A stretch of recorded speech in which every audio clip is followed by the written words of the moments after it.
Hello and welcome to the wonderful world of old sheet music. I'm your host, Nicholas Carroll. Tonight I'm looking at Silvery Waves by Wyman. And you can see that despite the name, we have a very calm, peaceful image of the Nile River and pyramids behind it. Which is really kind of interesting with that name. Doesn't really make me think of Egypt and a calm, peaceful night. On the back, like we usually look at, we have this here. Try this over on your piano, sweetheart of my dreams, and let the roses tell. Both of those are by Charles Maskell, who I also don't know anything about. So this person does just have Wyman written in, doesn't say who they are. Other than that, this was copyright 1924, so it doesn't really have any information about the publisher either, which is strange. Usually they have that at the bottom of the first page, and if I pull this out, you can kind of see that it does not have anything listed there. It's on the front, and it's extremely small, so it looks like it says 136 North 9th Street, Philadelphia, PA. Yes, that's what it says. So if we look up the address, maybe we can figure out what publisher that actually is, but I didn't do that ahead of time. I didn't look ahead of time tonight. Sometimes I do. This is obviously a salon style piece, like I had mentioned in other videos, which is meant to be impressive sounding and show off a pianist's skill. And entertain people into giving you tips, basically. So, like I always say, I've not played this before. I don't know what it sounds like. I'm going to try it. I can see that it's like 32nd note parallel octaves, which is a little bit silly in a way, but we'll see if I can try to pull that off. And we'll see how it sounds. Turn that a little bit. There we go.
So there you have it.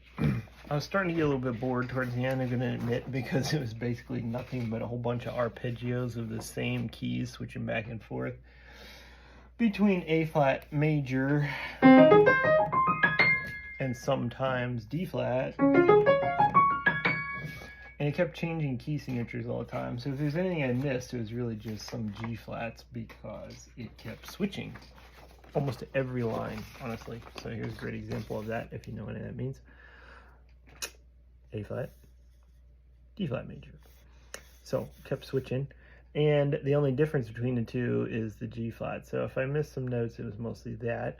Other than that, it kept repeating basically the same theme in the left hand, I guess was the melody, and just kind of adding different inversions, arpeggios, sometimes giant octaves, just moving really fast, jumping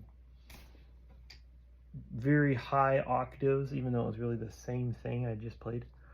So that's what I mean by I was getting kind of bored towards the end there. But the other thing I got to critique here is this. This is ridiculously stupid. I'm just going to say it.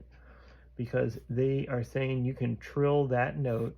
You're playing all this with your left hand, and then you're supposed to be able to play this melody underneath. Now that's an octave spread, so you cannot trill a note while you're doing that.